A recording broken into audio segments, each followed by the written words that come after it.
Okay, students. So today our topic is digestion and absorption of macromolecules via gastrointestinal tract. So I have divided this topic into part one and part two, so that you can easily give some time in listening to this lecture and understanding it. So moving towards the topic, so we are talking about digestion is the first step, and then absorption is the second step. Um, of macromolecules via gastrointestinal tract. So whenever you are taking food, either those are vegetables, fruits, bread, anything, so you are mainly taking either proteins or fats or carbohydrates or a mixture of them. So it is a bulk of macromolecules which a human being is taking, and then it is being chewed down, and then it is being digested, and ultimately it is being absorbed by the intestinal tract, and the macromolecules, they are being broken down into smaller molecules like individual units, like carbohydrate molecules, protein molecules like amino acids, fat molecules like fatty acids, and then they are absorbed through the intestinal tract into the circulatory system, where they are being utilized as a source of energy, or wherever they are needed inside the body, so they are being transported there. So you have to understand this, that the digestion and absorption starts from the mouth, and macromolecules, they are in the bulk form in the beginning when you are taking food by mouth, and when it is being digested, it is being chewed up, and it is being converted into smaller molecules. Then the macromolecules are still there, but they are not polymers, but they are monomers. So moving towards digestion, so the process of changing food into simple components which the body can absorb. So basically, like during the process of digestion, there are a number of activities going on within the digestive system, which are converting or changing the food into a form which is more simple and easy for the intestine to be absorbed, and then reaching the circulatory system.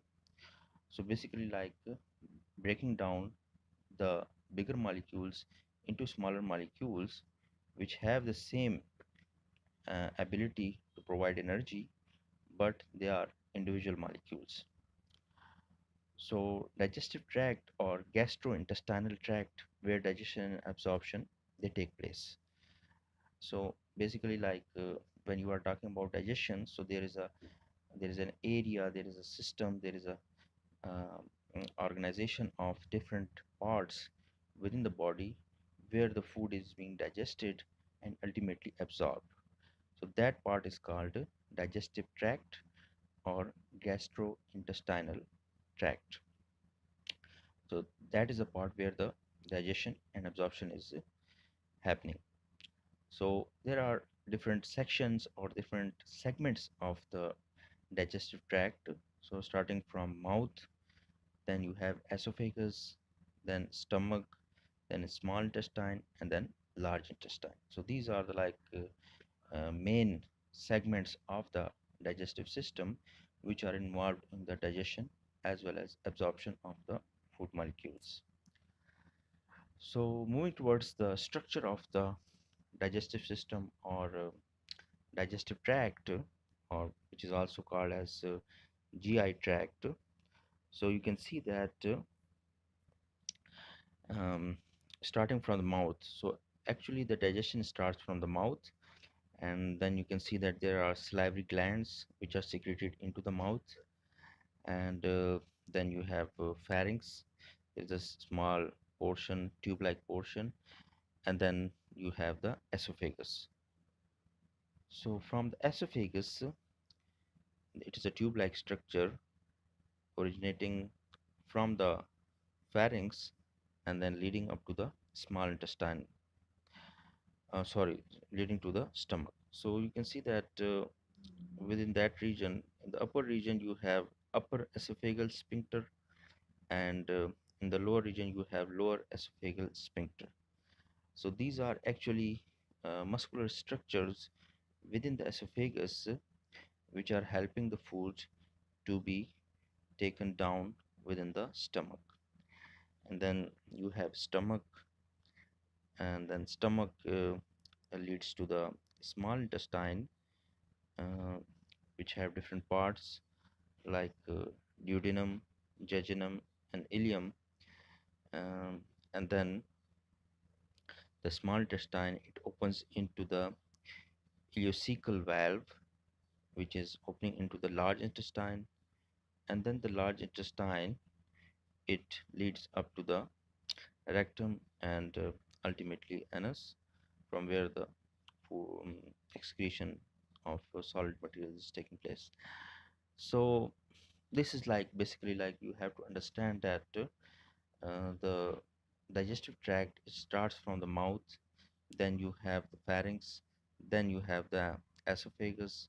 Esophagus, it opens into the stomach, then stomach opens into the small intestine, and then the small intestine has three parts like duodenum, jejunum, and ileum, and then the small intestine, it opens into the large intestine, and then the large intestine ultimately leads to rectum. So this is like the structural um, organization of the digestive system. Other than that, you have like liver, gallbladder, bile duct, pancreas. So these are like different types of glands or glandular structures which are pouring their secretions into the stomach and helping in the digestion of the food. So digestion, it starts from the mouth, as I like mentioned earlier. So ingestion of food, chewing, mastication, and swallowing. So ingestion of food means that you are putting the food into your mouth. Then chewing means like you are chewing the food with the help of your teeth. And mastication means that it is being lubricated along with the saliva. And then swallowing means that you are taking it through the pharynx and esophagus. So then you have bolus, so portion of food swallowed at one time. So like when you are taking food and you are ingesting it and putting it through the like pharynx, so a small portion you can put it through the pharynx at one time. Like when you are chewing, so you are taking small amounts of the food portions which can be taken down through the esophagus. So that portion is called bolus. And then you have saliva. So saliva is the secretions which are being secreted by the salivary glands which are present within the mouth, and they have components like enzymes and mucus which is being secreted by salivary glands, and water, obviously water is being present. Salts are also present within the saliva. So the secretions or the lubrication which is carried out in the mouth, that is composed of water, salts, enzymes, and mucus. So what is the function of saliva is to moisten the food, like to soften the food, and aid in swallowing so that it can be um, uh, swallowed down, it can be ingested inside the esophagus. And so the saliva also begins the carbohydrate digestion. So as I suggested earlier that the carbohydrate digestion or food or the process of digestion starts from the mouth. So actually the carbohydrate digestion is taking place or starting from the mouth, and that is with the help of the saliva. So secretions of digestion, so they are composed of like salivary glands. So you can see that there are certain areas in and around the mouth where these glands are present, and these glands are secreting saliva and certain like mucus secretions within the mouth, which are helping in the mastication of the food so that it can be swallowed down. Right. So digestion, moving on, like from the mouth to the esophagus. So the esophagus, it connects mouth to the stomach. Right. So it is a tube-like structure starting from the mouth up to the stomach. And so epiglottis, it is a closest airway. So within the mouth, there are like two tubes which are going down. One tube is going down to the lungs, and the other food canal or food pipe that is going down to the stomach. So when you are taking food, so there is a lid which is present at the deep side of the mouth near the neck region. So that is known as epiglottis, which like flips in and covers the trachea from where the air goes into the lungs. So when that passage is being closed, so then the food is going into the uh, esophagus tube, into the food canal or food pipe. So and the bolus, it is a like small portion of the food which has been chewed down, that is moved along by peristalsis. So there is a process by which the small portions of the food which have been chewed, they are going down into the stomach by the way of the esophagus. So that process is known as peristalsis, and we will discuss in the coming slides. So lower esophageal sphincter, and so there are like muscular structures on the inner side of the esophagus um, that is keeping the food from backing up into the esophagus. So like there are two muscular structures, one at the start of the esophagus and one at the bottom of the esophagus. So the at the bottom of the esophagus, when the food is entering the stomach, so at that place the sphincter are present, like muscular structures are present, which are like closing down. They like contract, and as a result of contracting, they are like um, squeezing the food into the stomach, and also at the same time they are not allowing the food to come back from the stomach into the esophagus tube. Like sometimes you have a feeling of vomiting or nausea, so in that case the esophageal sphincter, they are like working in an abnormal way due to which the vomiting or nausea is taking place. So in normal cases it is working in a normal way so that the food is going down to stomach and it is not coming back. So now from the esophagus, when the food reaches to the stomach, so stomach is has a function of collecting and churning, right? So collecting means like it is collecting the food is coming into the stomach, and then churning means that there are different secretions which are being secreted into the stomach, and as a result of those secretions the food is being further masticated and further like broken down into smaller pieces.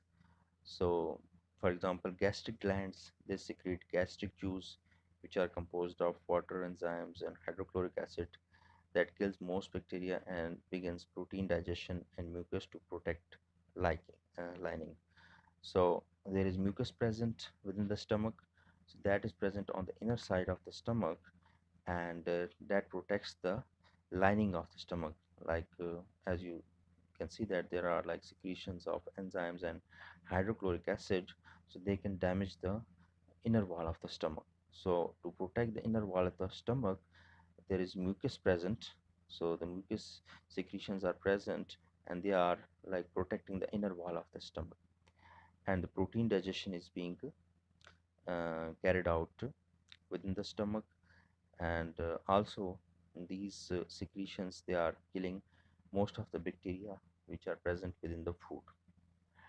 So as a result of this process, the food is converted into a chyme.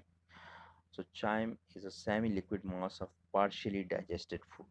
So at this stage, when the food reaches the stomach and it is within the stomach, so that food is in the form of a chyme. So that is semi-liquid, like it is not completely solid, it is not completely liquid, but half liquid, half solid. And partially digested food means that all the like nutrients or all the ingredients or the macromolecules, they have not been yet obtained from the food yet, and it is partially being digested, like it is being broken down up to 50%. And then you have pyloric sphincter, which regulates the passage of chyme into small intestine. So as we talked about, like esophageal sphincter, when from the esophagus the food is entering the stomach, and now you have pyloric sphincter.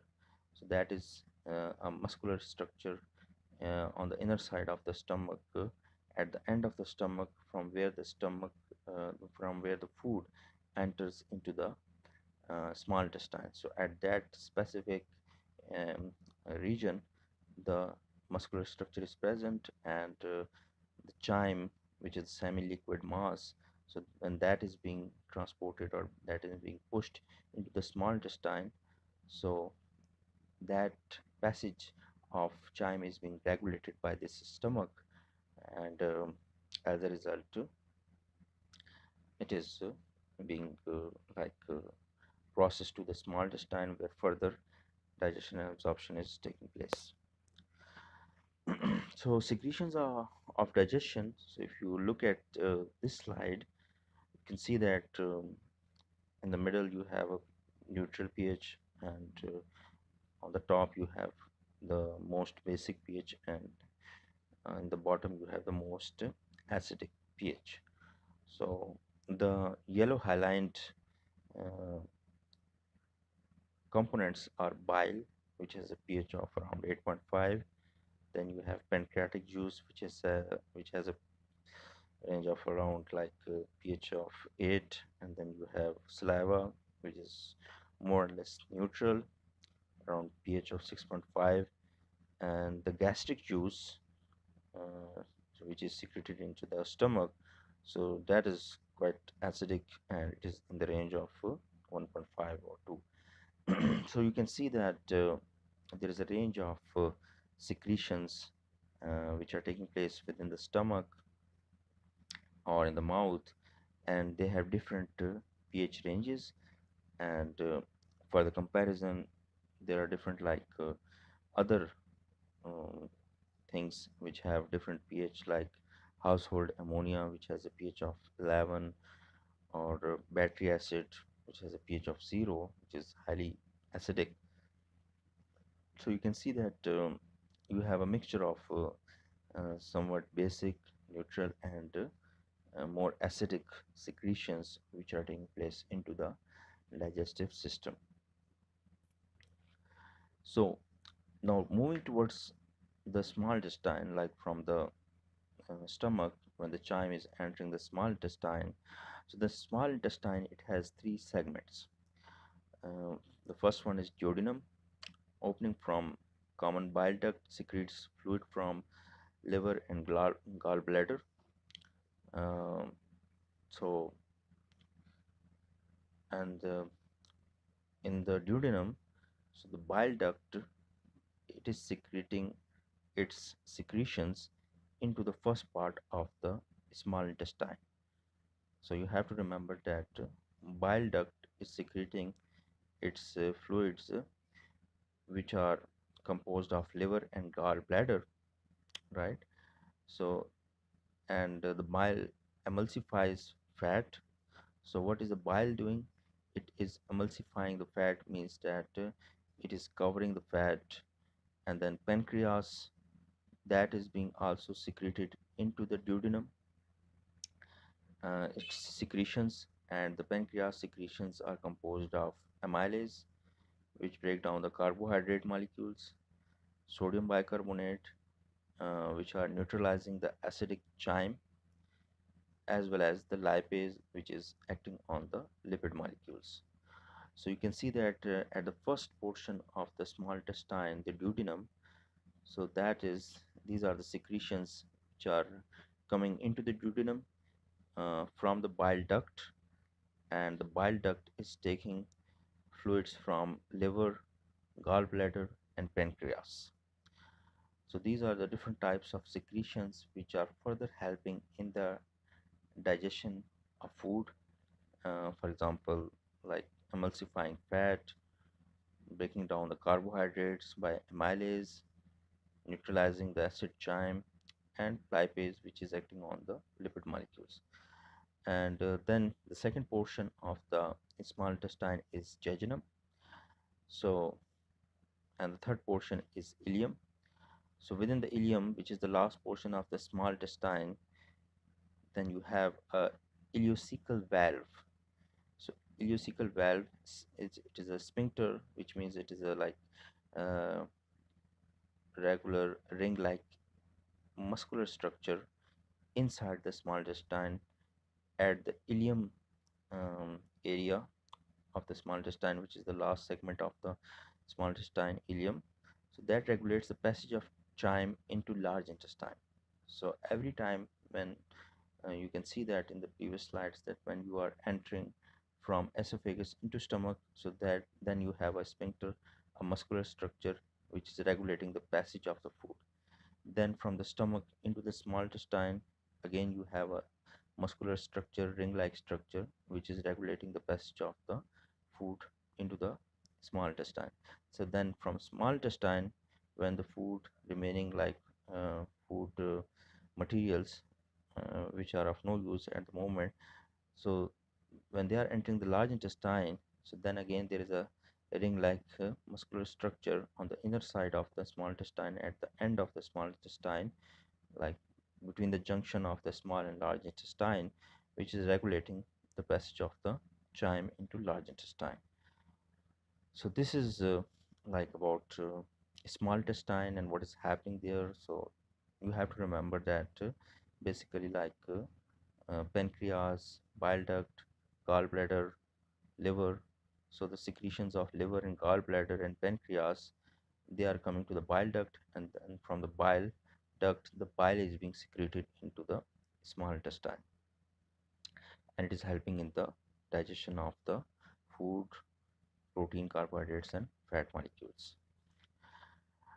So moving towards large intestine, so that is also called colon, reabsorbing and eliminating.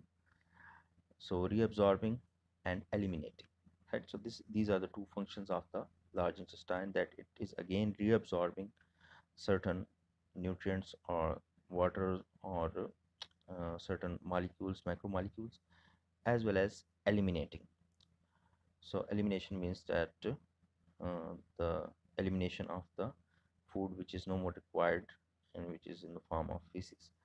So fermentation of undigested residues by bacteria occurs. So you can see that there are like certain types of bacteria which are present in the large intestine, which are causing the fermentation of undigested residues of the food. And so the end of the large intestine is at rectum, where water and some minerals are absorbed. So that is like reabsorption. And then you have anus sphincter that controls defecation, excretion of fiber, residue, wastes, and some water. So these are the portions of the large intestine, and then leading towards the uh, passage of stool. So that was all about like the first part in the digestion and absorption of macromolecules through the small intestine. And if you have any questions or if you have any queries, so then you can ask me on WhatsApp or on the KCMS platform, as well as I can send you the PowerPoint presentation of the same lecture, so that you can uh, download it, read it, and like whenever you want to like look at it in a more clear form, you can zoom in and see the diagrams clearly, and so that you can understand. So yeah, give me your feedback about this, and I will upload the next part of this lecture soon. So looking forward to your feedback. Thank you.